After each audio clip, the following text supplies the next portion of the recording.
Susu, your take on all of this. I'll get to learn and speak to our very good friend Rahman Osman. Oh, no more Rahman. Just Susu finish and then I speak to Rahman. There's a lot to talk about, a lot to break down. I think coach has raised some very important points. Even aside the footballing thing, we can't just be only talking about sports. The financial part and the transparency is very important. Yeah.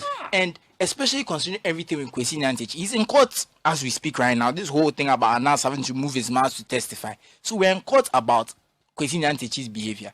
And if we had more transparency, I don't even think Kwesi Nyantakyi would have even reached where he reached for all of these things to happen. So the transparency part is of paramount importance. The sports minister needs to give us a breakdown. It's good they've given us a budget, how much they're going to spend, fine. Now give us a breakdown so we can what's the way we can interrogate. We can interrogate what you say. If you tell us that you are giving, let's say, appearance for 500,000 per player, let's just assume.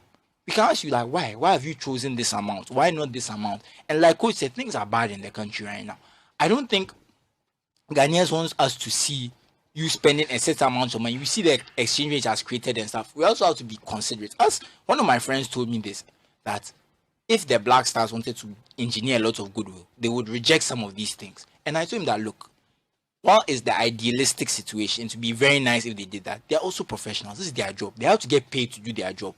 I'm not going to say that they should drop it because of that kind of thing. But this is where the country is right now. We're talking about making sacrifices and stuff. So we need transparency. And the transparency is in choosing the best players. That's also part of the transparency. And if you don't pick a player who a lot of people think should play, like Joseph Painso, let's say he's not picked. We haven't seen the list, so we are assuming. Yeah. Let's say he's not picked.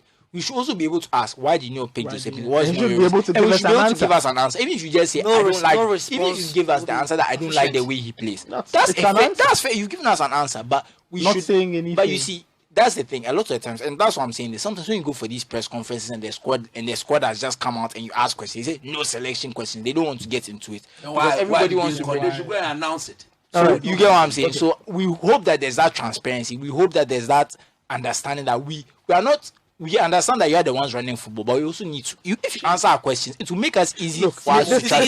Hold on. With the widespread sort of support for Joseph Painso, it tells you something. That this is someone that Ghanaians feel he must be in there. I've not seen anyone clamor for such a player like this before. And I think that the GFA must listen. Everyone wants Joseph Painso in the team. Every Ghanaian should take it upon himself and ask the president of the Ghana Football Association to retract that statement.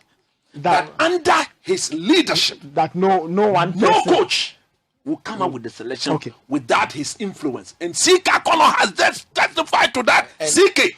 I just have to agree with coach. He should retract that. He shouldn't be selecting squads. He really should. He should retract that. So that we move on. Let's get to the line.